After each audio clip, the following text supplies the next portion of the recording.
Halon fire extinguisher will suck up inside of a turbine engine and will ignite itself. So that's something that they're going to have to be very, very cautious of, that does not ignite inside that motor. Right. If that does, it'll be a tremendous explosion. Well, I think they're on top of it, Mike.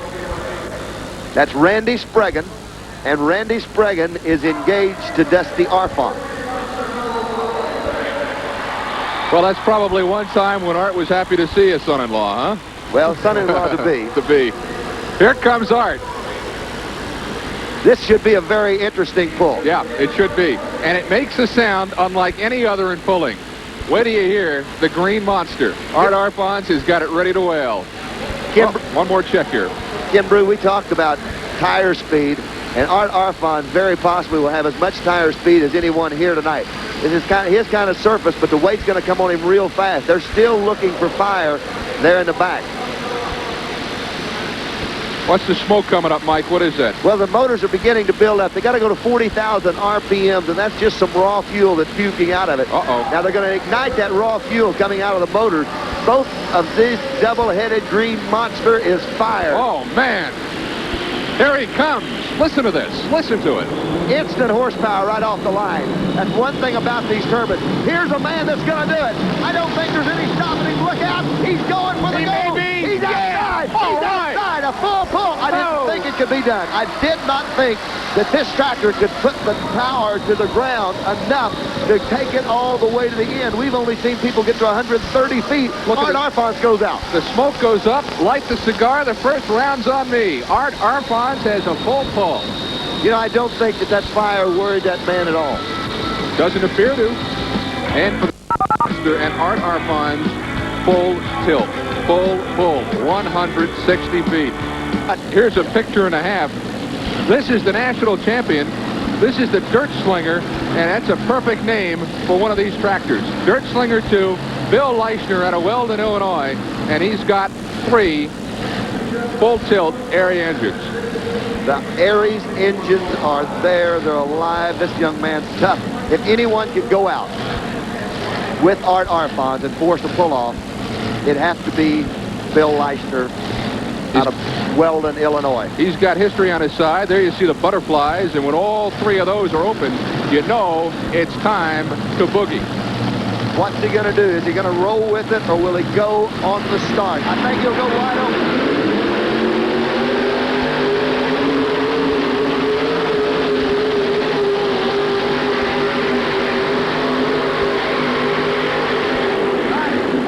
Not quite. What? And I'm telling you, those Aries have a sound all their own, don't they? Ear-shattering sound. 3 of them thundering together. Bill, a great pull, ran it up to second place. Just couldn't get it out. The sled so heavy on him. He had all the ground speed he could possibly get right there off the starting line. He rolled with the sled surprisingly 25, 30 feet before he ever got on the motor. Mike, he kind of slid with it right at the beginning. He didn't really dial it in, did he? Didn't go on it real hard right at the starting line, but he still got good tire speed. Still got the power there, and he gets into it just a little bit down. There you see the butterflies that disappeared. He's wide open. He's on a rough ride, Ken Bruce. See how he's bouncing around up there. That's from where the track has rutted up as he goes down the track. A 150, 2 1/4 inches. Bill Leischner not up in Art Arfons' category, but certainly a good pull tonight. Well, here it is. This is the run that won it all. This is Art Arfons. The fire's out underneath, and the fire's in the belly of that. Watch it come down the track, Mike. It was just a superb pull, front to back. Pretty much the impossible dream, the sled being as heavy as it was, but Art Arfon does everything right on this pull. I mean everything. He's got ground speed, he's got tire speed, and he's got enough horsepower to work it past that finish line. An outstanding pull. Modified tractor champ tonight, the Green Monster, with that man behind the wheel, Art Arfons. Well, they're rolling out the relics, so you know what's coming up next. The Monsters. I'm not talking about Bela Lugosi or Lon Chaney Jr. I'm talking about the monster trucks. The modern-day outlaw, Big Toe, Gator, Bigfoot. They're all coming up next, so don't go away. We'll be right back from St. Louis. This show, you can't have monster trucks without having junk, right? Well, basically, that's true. The cars that they'll crush tonight. And these monster trucks have probably literally crushed thousands of cars over the years, and they'll go through a dozen to 2 dozen a weekend at an event like this. And the cars that you see here tonight, the cars that are used from time to time, come from mostly a local salvage yard, and they're cars that have been left beside the road, and maybe someone didn't come back to claim them, or they've been picked up and pulled in for bad parking violations, and end up being stars of the show. Right. Of course, if you miss a payment, it's liable to happen too, right? Well, it could happen. Also, a lot of times the rent cars end up in here. We're just having just a good old time here tailgating. Mike, the crushing is about to begin. I'm going to go back to where I work from. Why don't you stay here, because I know you have something pressing. I'm going to stay close by. I like it down here. We're back in St. Louis for the Battle of the Monster Trucks. And first out of the chute tonight will be the modern-day outlaw, Buster Guppy, behind the wheel. Out of Arkansas, and watch Buster Guppy as he gets onto it. High in the air! Oh, man! All the way off on the side. I thought for a moment he was in a little bit of trouble as he got up in the air, and Ken Brew, there's parts hanging down underneath that truck. Yeah, I see it. He is. Looks like Buster busted his Guppy there. They're going to have to go there and check him out. But you're right. I thought he was Tip City there for a minute. Watch him on the backup get up. Buster's going to go for it in reverse. High flying action. Look at this. That's the ex-luggage rack off the top of one of them. There goes about a $1,300 option.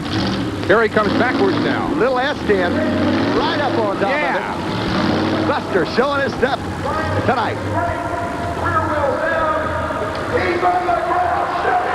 Gets a nice hand from the crowd, too. The modern-day outlaw, Griffinville, Arkansas. I think Buster's going to go for one more shot at it. He wants the crowd up on their feet, yelling and screaming, and when he does that, we could see that modern-day outlaw stand right straight up in the air and take notice. Here we go.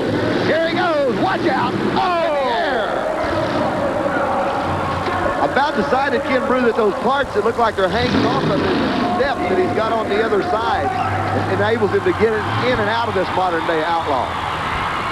Total destruction on the mind of Buster Guppy tonight. Mike mentioned that's a Chevy S10, right? Ken, this has got to be the ultimate in commuter vehicles. Yeah, give me one of those on the interstate at rush hour. Well, here comes Buster, and he seemed to be in trouble right here. Watch it go hard to the left when it lands. One tire lands before the other, pulls it off to the side. And one thing you have to do when you get in this situation, you've got to stay on the gas. Stay on the gas, change the momentum from a sideward motion to a forward motion, and get you out of the jam.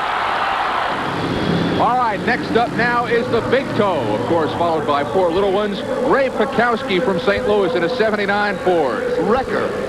Supercharged Ford motor. Yeah. This isn't a pickup truck. This is actually a wrecker truck. We get a side shot of it.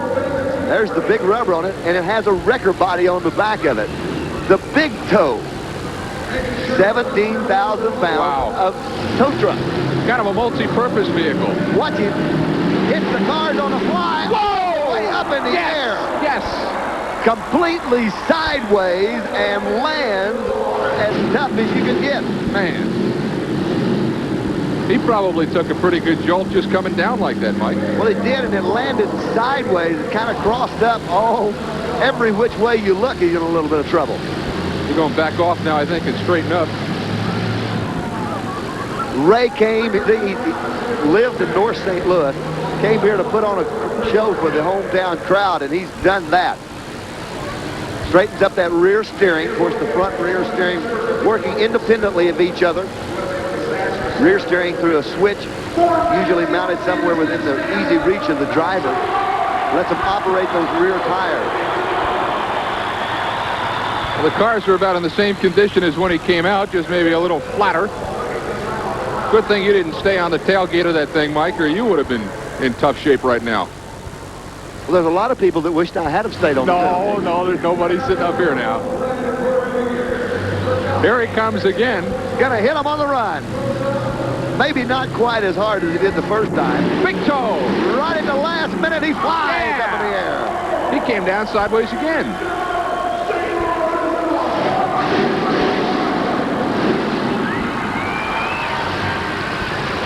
This truck built right. Planetaries on all 4 corners. front and rear steering. Probably needs a little more shock to it. And he's busted a drive shaft out of the front of it. You can see the front yoke flopping around in the drive shaft of the front axle. So he snapped the front drive shaft when he hit the cars. And that, oh, good shot of that there. Look at that. what it happens, it compresses those big shocks right up in the upper right-hand corner of the screen. When those extend, they extended too far, and it pulled the drive shaft out of the yoke. Didn't actually break anything, but it just disconnected the front drive shaft. Crowd gives him a nice hand.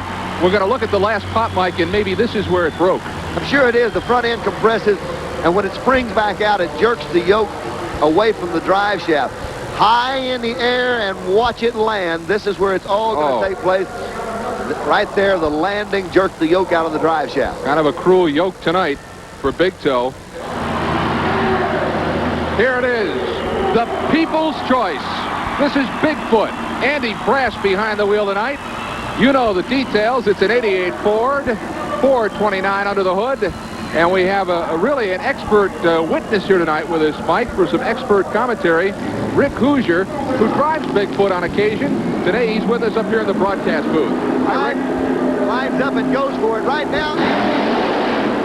Whoa, man! Rich, what happened when you line up for the cars?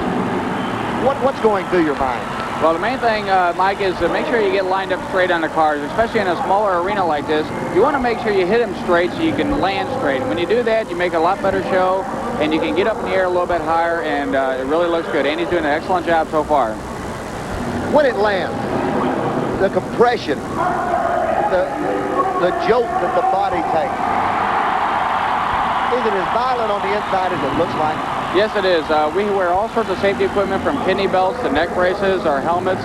Even when we hang out the window like a couple of us do, we have to wear a little eye protection in case some of the pieces of the cars come flying up. Now, when Andy's here, he's come back the other way where the other guys haven't come on, so he should be able to get good air in this shot right here. Now, good air meaning that the cars are straight up and down, and when it hits it, it's going to put the truck right up in the air. Right. When you come out second, third, even fourth after a couple other monster trucks, they're pretty well flattened out. You need to hit them a little bit harder to get that truck up in the air. Let's see what happened. Whoa! Andy Brass with a superb run in Bigfoot. Now, Rich, I wanted to ask you, you're so high up. What kind of problem does that pose? Because it's not like you're driving a modified truck or even a tractor. You sit so high. Is that kind of a little disconcerting? Yeah, your perspective up there is different because you're not sure exactly on your angle. So you really have to, of course, practice makes perfect. And when you're up there, of course, there's Bob Chandler looking on, making sure to see how Andy's doing. He's doing a great job. Rich, who is Bob Chandler? We hear his name so often. Who is he? Bob Chandler is the original man that invented all this and started all this monster truck craze. I've been working for him for 10 years and haven't worked for a better man. Had a great idea, too, boy, that a lot of people have copied. We're watching Bigfoot. Andy Brass behind the wheel. Again, we have Rick Hoosier, another of the Bigfoot drivers, up here from our broadcast booth to give us kind of like an inside story as to what it's all about. Andy might be getting a little run at this one here. I think he wants to incite the crowd a little bit. Let's see if he can fly the distance. Look at that! Yeah! Oh, man! Rich, the truck, when you get on the throttle and you run hard at the cars, at some point you have to back out of the throttle. Do you back out before you land or as you come down? It depends a lot of times on the cars, the situation in the cars. You always want to stay in the throttle so you keep your front end up in the air. If you let off before your back tires hit, you're going to end up in a nosedive and possibly some damage to the truck. And maybe when you hit, you're not going to bounce off straight. Now, you said practice makes perfect. You can't practice this anywhere, can you? We do on occasion sometimes, but every show you do, it's always different. So in other words, that's where the practice is, kind of like on-the-job training. I got it. Right, yeah, he's practicing right now. It's kind of like a doctor. He's still practicing. How long's Andy been driving? Good, and he seems to be doing real good. He's not afraid of the truck. He just gets out there and does a good job at it. Should you be afraid of the truck or just respect what the truck can do? Respectful of the truck because they're put together real well. Roy Hoosier, my brother, and Bob Powell Freeman are the two that build these trucks and keep them maintenance. From that shot right there, you can see how well they can hold together. You know, the other thing about Bigfoot is the kids really love it. It's almost like it's I don't know, like it's alive, you know? I mean, have you noticed that, how the kids kind of gravitate toward it? Right, you can tell by this applause here. Everybody loves Bigfoot, especially the kids. Yeah, they think it's really a person. And when they come up and they get your autograph, they kind of think they're getting it from Bigfoot, not from the driver. Andy Brass, the driver tonight of Bigfoot. Again, our on-the-spot eyewitness expert commentary from Rich Kuzer. I'm going to show you a replay, I think, of what's it like inside. Let's watch him as he goes up. Now, Rich, this is the easy part. There's where the real shock comes in. Is that right? Right. When you come down and land like that, your body takes a tremendous amount of force when it lands. And you got to watch what you're doing and accelerate as you come off, which helps a lot on a smooth landing. Here, and we had a lot of good competition. I thought it was great. I thought it was some of the best pulling we've seen, some of the best track conditions, and truly exciting. And what a great way to end with the monsters. Ford and Busch present the U.S. Hot Rod Truck and Tractor Pull Championship Series, featuring the Battle of the Monster Trucks. This telecast has been brought to you by Busch Beer, the beer with a taste as smooth as its name. Now for Mike Galloway, this is Ken Brew, reminding you that this has been a presentation of Bud Sports through the facilities of ESPN.